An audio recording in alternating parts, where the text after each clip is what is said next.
Eli Mpanzu, Eli anachanganya kutoka nafasi. Eli Mpanzu kapasi ndani huko, mpira bwana toa nje, naambiwa ni kona. Nazungushwa na mpira ndani kwenye nafasi ya Zaheda, jaza ndani.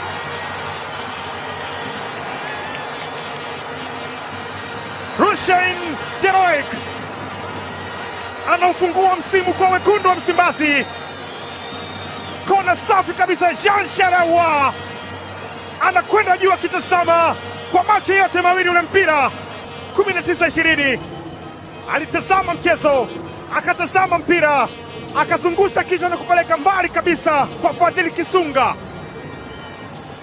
Wanakwenda kutangulia, alikuwa huru, alizungusha tu kichwa chake kile mpira ambao unakwenda kupokelewa kwenye net. Rushain De Reuck ndio jina ambalo linasoma kwenye jezi yake. Shomari Kapombe, Jean Shalawa anatikiwa. Shomari Kapombe, Lamela anakwenda kuweka mguu, lakini Wai tena kinaondosha Jackson Shiga. Kagoma ameingia tena, Yusuf Kagoma Yusuf anamtengea kwenye nafasi ya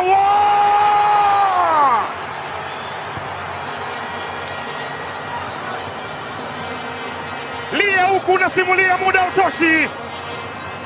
Fountain Gate hawaamini ambacho wanakiona. Asisti ya Yusuf Kagoma, aliweka mwili lakini akuziba mpira, akaingia Yusuf Kagoma the Terminator katikati, akatazama mpira, akamtengea Jean Shalawa na kaandika bao la pili.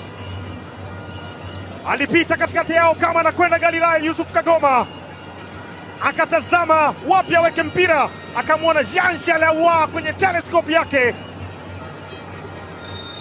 Bao la kwanza lilofungwa na Rushain De Reuck. Wameanza kwa nafupi. Eli Mpanzu, Eli anaingia mwenyewe. Mpanzu anaweka pasi ya chini ndani kwenye nafasi.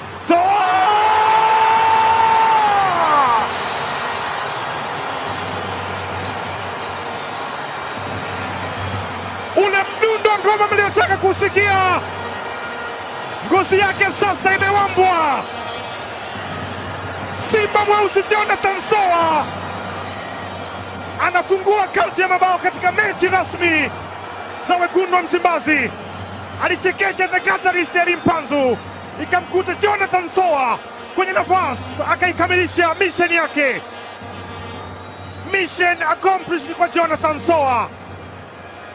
Bao la kwanza kwa upande wake yeye, lakini chuma cha tatu kwa Simba.